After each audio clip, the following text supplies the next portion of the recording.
The relationship matrix report lets you see how any two metadata types are related in your snapshot.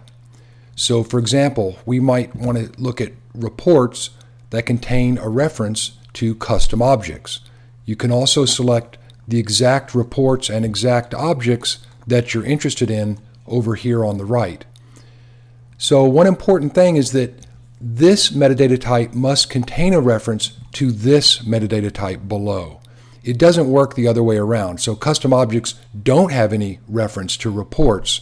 And so if you chose custom objects up here and reports down here, you wouldn't find any relationships. So just be sure to get that correct. And it's explained here in these messages that you can see above each list.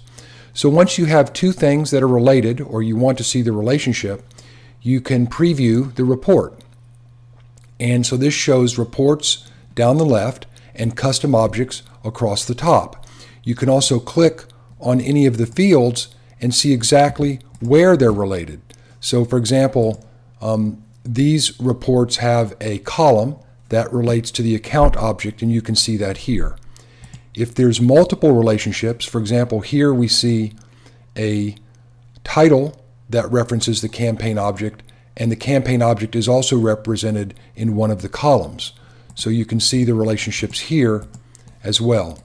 So when you get a report that you like, you click the Manage Reports button, and you can add that report to the list of reports that you want in the Display Reports tab. So let's add that report.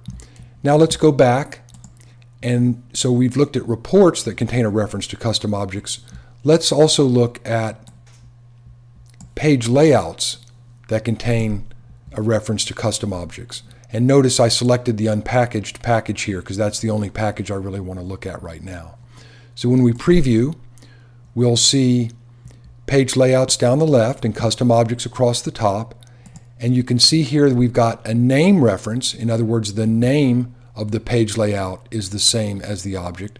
And also two other references in the layout sections and related lists of the page layout. So it calls out all of these relationships for you, and you can cruise through them over here if you would like.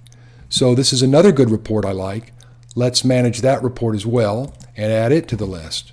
So now I've added two reports to the list that I want to have in my Display Reports tab. Let's go there, and you'll see reports that reference custom objects and page layouts that reference custom objects. Now we can right-click and immediately export this as CSV, PDF, or HTML, or we can go to the Schedule Report tab, and every time there's a new snapshot, send that report in email out to an administrator, send it to Chatter, send it to content, whatever you want to do. Okay, that's the relationship matrix.